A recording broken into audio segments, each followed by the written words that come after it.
is ice. I was always afraid of my family being taken away from me, like by death or a kidnap, maybe a natural disaster. My mother would always remind me she wasn't going nowhere.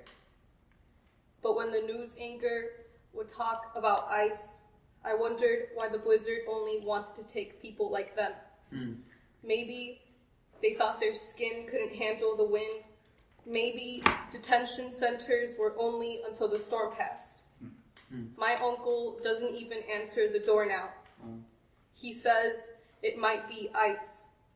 My family sits at the table, remind each other not to open the door, to remain silent, not to sign anything, and to report ice and to fight. When ice comes knocking on my door, I want to ask him, have you ever had your family snatched from you, or have you only always been the snatcher? Do you know how it feels? My 9-year-old cousin hasn't been sleeping on his bed lately.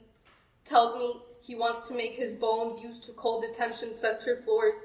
Do you hear me? How selfish this weather has turned me.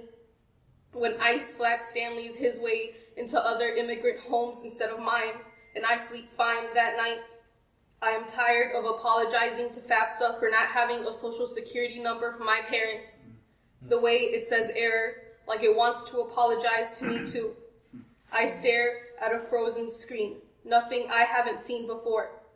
I've never been okay with global warming, but I want to keep ice as far away now.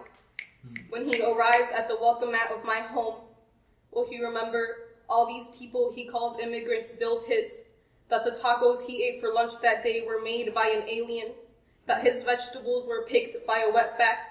Or will he just handcuff the rest of my people, leave me orphaned and homeless with nothing but the language I know best? I will tell him that we forgive him, and that I pray his children don't grow a cold heart as I have.